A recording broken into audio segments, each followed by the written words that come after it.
Dan dalam rangka perayaan syukur pada pagi hari ini, kita mendengarkan sabda Tuhan yang dikutip dari perayaan peringatan wajib Santo Chrysostomus, seorang uskup, seorang pengkhotbah yang ulung, bahkan dijuluki sebagai mulut emas.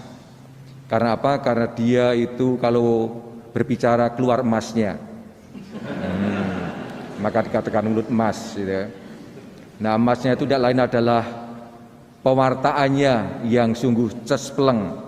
Pernah mendengarkan pewartaan Santo Chrysostomus? Belum ya?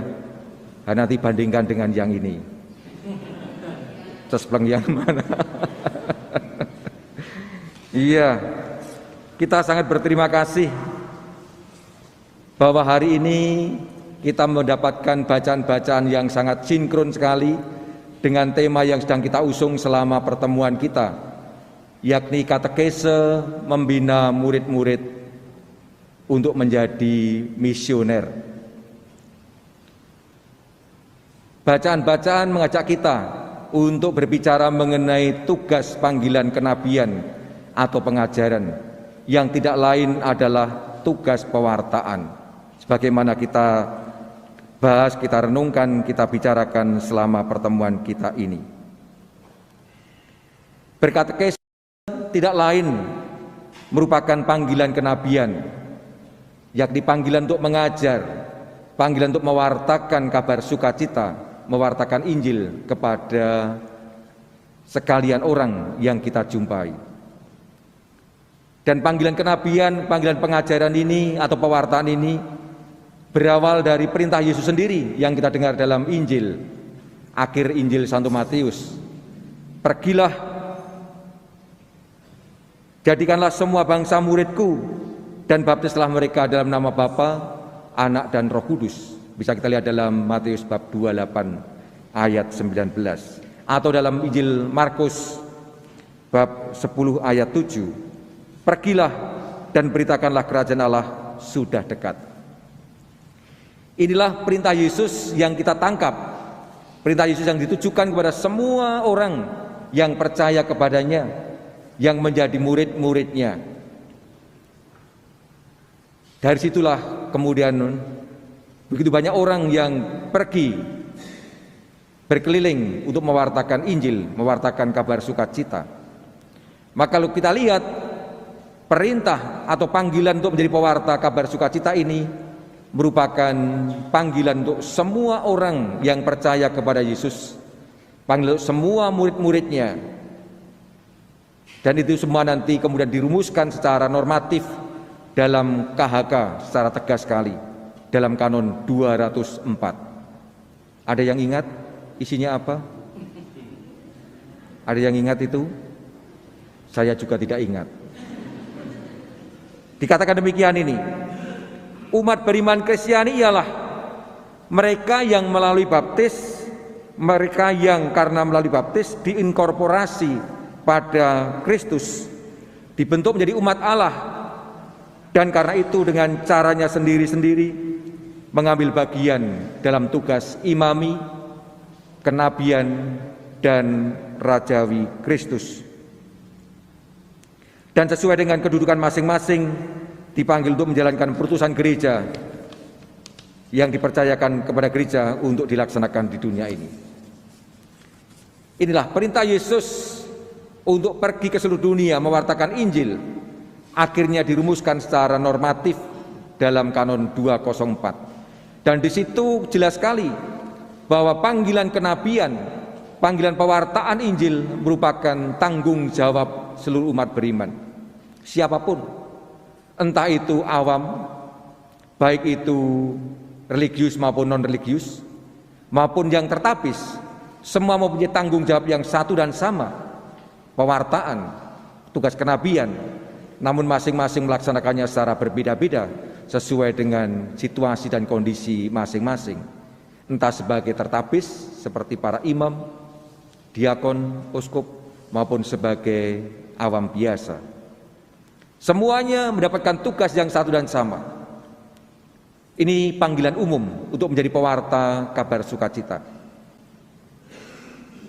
Namun di balik atau di samping tugas umum ini, panggilan umum ini, Paulus dalam bacaan yang pertama menyebutkan bahwa ada beberapa saja dari sekian banyak umat beriman, dari sekian banyak murid Tuhan yang dipanggil secara khusus. Tadi kita dengarkan dalam 1 Korintus bab 12 ayat 28 dikatakan demikian. Dan Allah telah menentukan beberapa orang di dalam jemaat. Pertama menjadi rasul, kedua menjadi nabi, dan ketiga menjadi pengajar. Ini mau menunjukkan bahwa di samping tugas umum itu, gereja atau Allah karena kehendak ilahinya memanggil dan mengutus orang-orang tertentu untuk tugas khusus sebagai rasul, sebagai nabi dan pengajar. Siapakah mereka ini? Nabi pengajar ini? Inilah yang kita sebut dengan para katekis kita, para guru agama kita, para romo kita semua. Maka ini menjadi sesuatu yang penting sekali untuk kita maknai, bahwa selain tugas umum, tugas pewartaan, ada beberapa orang yang dipanggil oleh Allah untuk tugas khusus menjadi pengajar umat beriman.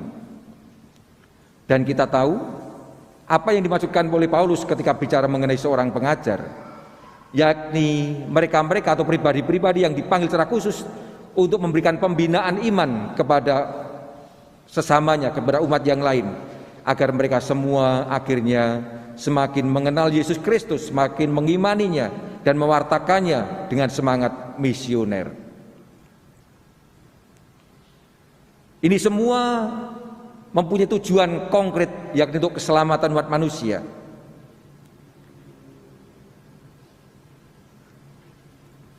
Tanggung jawab pembinaan iman umat ini terasa menjadi semakin mendesak pada saat kita mengalami atau menghadapi masa pandemi dan sesudahnya seperti sekarang ini.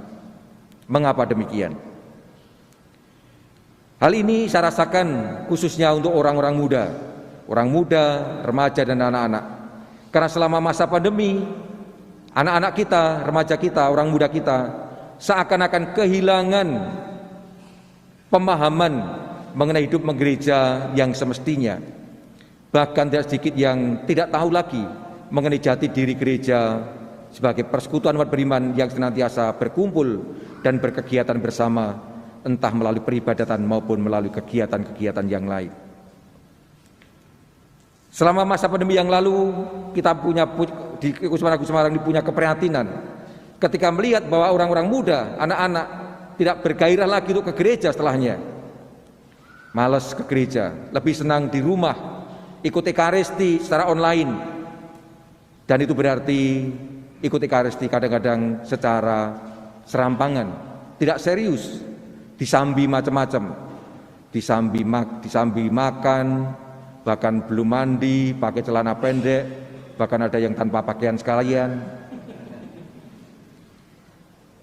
Ini semua menandakan sebuah penghayatan yang sungguh memprihatinkan terkait dengan soal ini. Maka kita semua mencoba untuk menggairahkan, membangkitkan semangat ini lagi. Karena itu katekese yang kita lakukan diharapkan mampu untuk menggugah, mengangkat dan menghidupkan kembali semangat untuk bertemu, untuk berkomunium, untuk melakukan kegiatan bersama. Entah itu peribadatan sebagai ungkapan iman maupun kegiatan yang lain sosial kemasyarakatan sebagai wujud iman kita.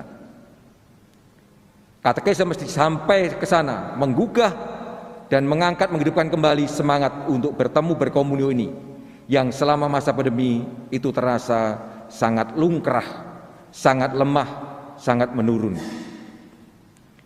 Bahkan di Kusuma Agung Semarang dimunculkan sebagai salah satu prioritas garapan pastoral dalam Arda sekarang ini, yakni soal kekatolikan. Karena apa? Karena kesadaran akan hal ini. Dan rasanya di mana-mana juga seperti ini. Kalau saya kembali melihat diskusi para uskup dalam beberapa kesempatan yang lalu, entah Regio Jawa, entah Presidium KWI, muncul keprihatinan-keprihatinan seperti ini yang pasti kita tanggapi, perlu kita tangkap dan kita siasati bersama-sama supaya ada pemulihan atau istilah kita menjadi normalisasi kembali dalam kehidupan beriman. Selain itu, keberadaan umat Katolik di tengah pluralitas masyarakat Indonesia merupakan tantangan tersendiri bagi katekese kita yang diharapkan mampu untuk membantu umat kita supaya hidup bersama dalam semangat persaudaraan, kekeluargaan, dan cinta kasih satu sama lain. Karena itu katekese diharapkan mampu membekali umat beriman untuk dengan pengetahuan dan pemahaman yang mendalam,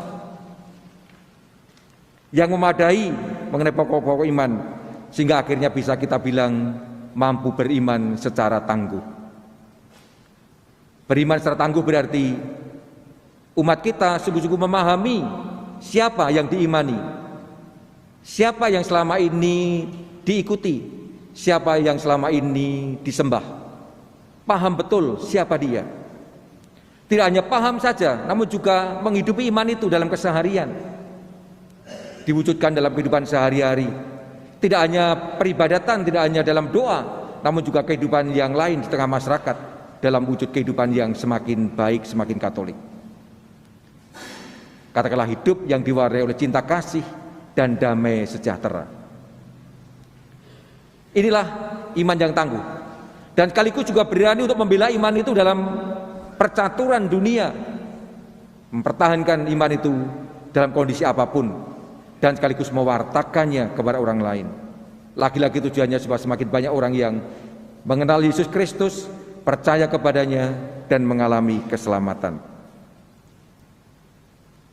Hari-hari ini kita mencoba untuk merenungkan, membicarakan, mendiskusikan, dan mungkin mencari terobosan-terobosan bagaimana caranya supaya umat kita semakin beriman tangguh dan solider dalam kehidupan bersama dengan masyarakat yang plural ini.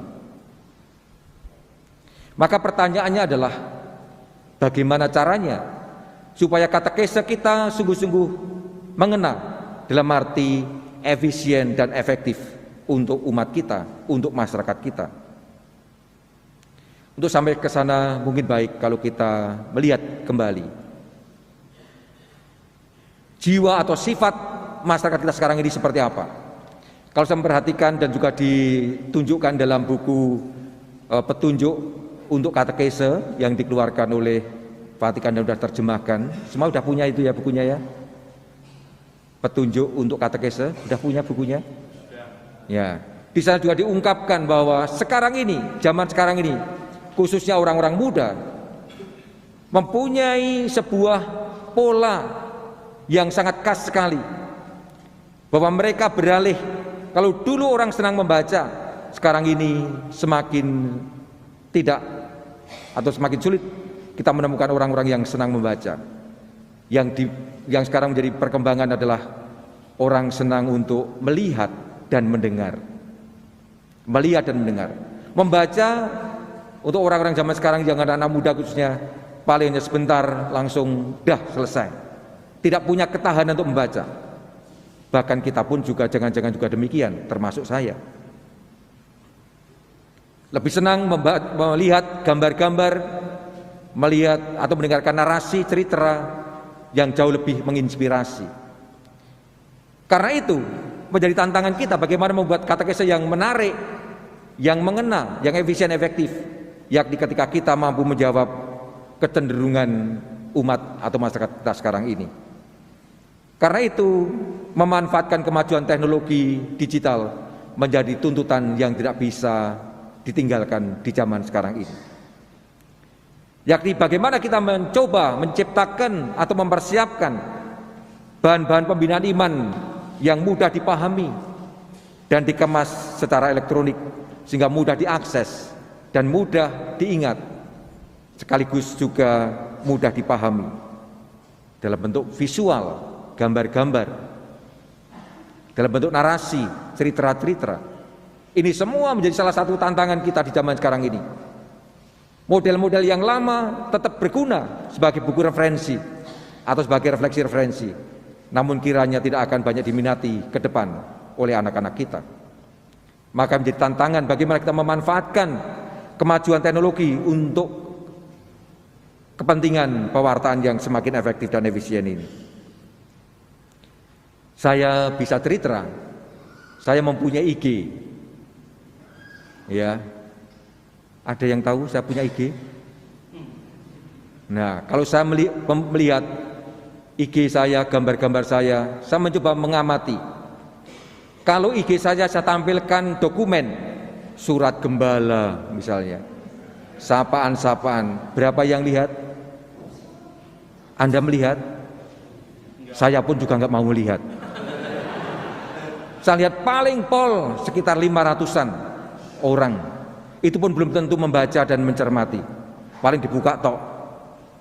Namun ketika gambar, foto, apalagi video, apalagi yang lucu-lucu, singkat, langsung wush, banyak sekali. Ribuan. Ini menjadi salah satu pertanda bahwa umat kita cenderung untuk menikmati hal-hal secara visual, gambar-gambar dengan berita yang singkat-singkat. Tidak perlu panjang-panjang, singkat-singkat namun mentes. Salah satu cara saya untuk pewartaan, mencoba, bahkan untuk promosi panggilan, kunjungan ke tarekat, ke biara, kemudian ngevlog, saya upload ke sana. Lalu ada tawaran, siapa mau bergabung, silahkan. Salah satu bentuk aksi panggilan yang ringkes. Ini salah satu contoh. Maka ini menjadi salah satu tantangan kita. Selain itu juga menyiapkan atau menyediakan berbagai macam sumber referensi yang bisa menjadi acuan untuk menjawab berbagai macam pertanyaan dan keraguan yang muncul, khususnya berkaitan dengan soal iman. Saya tempat tersentak. Bahkan kami dalam rapat presidium yang lalu ketika sedang mempersiapkan rapat presidium dalam persiapan untuk sinode keuskupan seluruh Indonesia, ketika mencoba membuat sintesenya, itu muncul satu ungkapan yang sangat bagus sekali terhadap pertanyaan, siapa yang menurut Anda menjadi teman seperjalanan? Banyak yang menjawab teman perjalanan adalah mereka yang telah dibaptis dan aktif dalam kehidupan gereja. Namun ada satu yang menjawab aneh sekali. Teman seperjalanan saya adalah Google. Google. Kenapa kok Google? Ternyata dia memberi alasan, karena Google lah yang selalu setia mendampingi saya. Pasangan nggak setia, dia lebih mendampingi orang lain. Misalnya, Romo tidak mendampingi saya, malah mendampingi ikan di kolam. Misalnya, oskopnya malah keliling-keliling tok. Misalnya, namun Google selalu ada bersama dia, kapanpun ada keraguan, ada pertanyaan, langsung Mbah Google diparani, dikunjungi, langsung ini jawabannya. Betul ya? Pengalaman kita juga demikian ya. Nah, menarik sekali. Maka ini menandakan bahwa kita semua perlu menciptakan sumber-sumber referensi dan kita masukkan dalam jaringan internet. Supaya apa? Supaya umat kita sungguh-sungguh mendapatkan sumber-sumber yang valid, sumber-sumber yang otentik, sumber-sumber yang baik, yang benar tentang keimanan kita.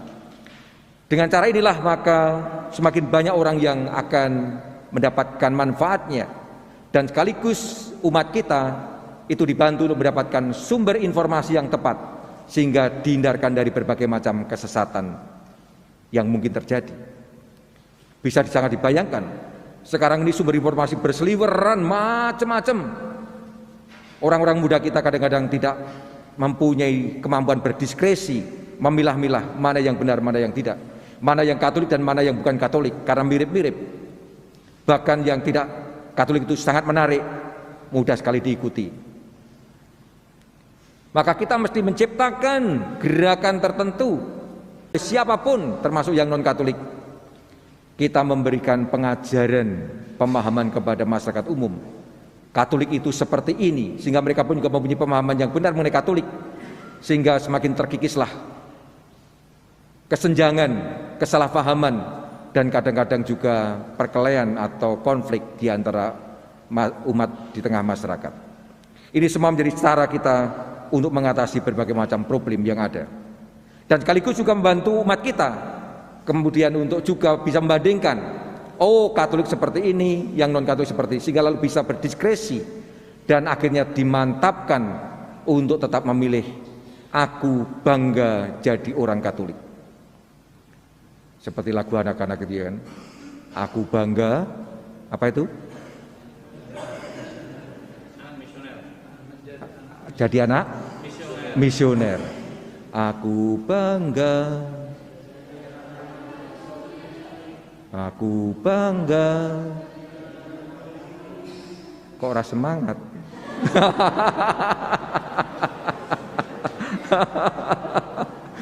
Nah, ada kebanggaan tertentu yang kita tumbuhkan melalui berbagai macam bentuk katekese kita. Maka ini tantangan yang luar biasa. Pertanyaannya adalah, kesulitan kita adalah, banyak katekes kita ini sudah sepuh-sepuh, sudah tua-tua, dan gagap teknologi. Bagaimana caranya bisa terlibat di situ? Berulang kali dalam kesempatan keliling ke paroki-paroki, saya mengajak supaya kita para katekes melibatkan orang-orang muda dalam mempersiapkan bahan-bahan itu. Orang muda punya keterampilan yang luar biasa untuk menggunakan sarana teknologi. Sementara mereka kadang-kadang minim konten, minim informasi. Informasi dari kita, isinya dari kita. Anak-anak muda yang kita mohon untuk mengemasnya dengan bahasa mereka, dengan cara mereka, sehingga lebih menarik untuk siap orang, mulai dari anak-anak sampai orang tua.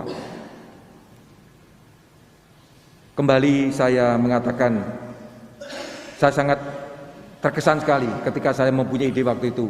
Saya ingin membuat pengajaran yang simpel, sederhana, namun bisa dipahami oleh anak-anak sampai orang tua. Saya minta kepada Komsos Keuskupan Agung Semarang, tolong dibuatkan video karikatur dengan bahan tertentu. Dan ternyata itu sangat mengena.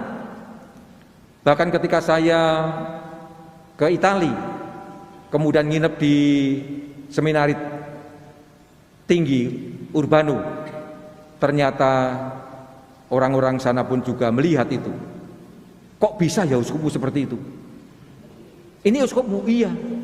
Kok lucu? Memang. Meskipun tidak paham bahasanya, namun dari gayanya sudah langsung bisa mempelajari. Dan itu ternyata bisa dipahami. Ketika saya pulang ke Babadan, cucu kakak saya langsung pamer, Mbah Mo, sini Mbah Mo. Mbah Mo itu Mbah Romo, waktu itu saya masih di Kendungan. Ada apa? Lalu menunjukkan, ini Mbah Mo. Sambil menunjukkan, sambil ketawa-ketawa, ngekek dewe. Apa? Ternyata itu video saya, video karikatur itu. Dan dia memahami itu, cara-cara yang bisa kita terobos untuk zaman sekarang. Maka ini tantangan yang sungguh luar biasa. Libatkan orang-orang muda. Kalau kita sedia menangani, kadang-kadang sulit, apalagi kalau kita gaptek. Namun orang-orang muda punya cara, punya bahasa, dan punya mekanisme tersendiri yang bisa sangat membantu kita. Dan yang terakhir, saya mau mengatakan bahwa dalam rangka pewartaan ini, para katekis kita adalah ujung tombak pewartaan di tengah masyarakat. Ujung tombak. Sungguh punya peran yang besar sekali. Maka pembelajaran mesti kita berikan kepada mereka terus menerus di keuskupan kita masing-masing. Bagaimana para katekis kita, entah yang bersertifikat maupun yang non sertifikat. Lebih banyak yang mana? Lebih banyak yang bersertifikat ya. Lebih banyak yang sertifikat katekis kita. Iya, lebih banyak yang sertifikat dalam kerajaan surga. Di Semarang ini yang bersertifikat itu sedikit sekali.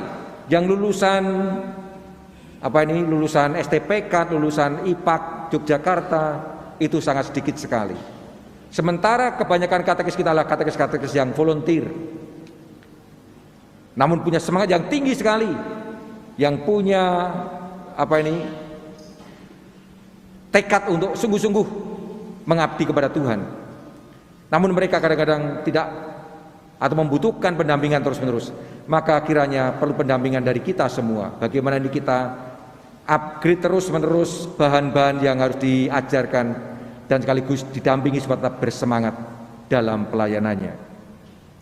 Maka kompetensi mereka perlu ditingkatkan terus-menerus. Ini menjadi tantangan keuskupan-keuskupan kita. Tanpa itu mereka tidak akan maju.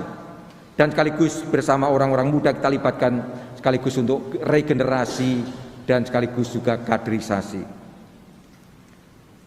Para Romo, Suster, Bapak, Ibu, dan saudara-saudara yang terkasih, kita pantas bersyukur bahwa dalam Gereja Katolik kita mempunyai sebuah mekanisme yang sangat bagus sekali, yakni hadirnya para katekis yang senantiasa menyediakan diri untuk Tuhan, untuk pewartaan.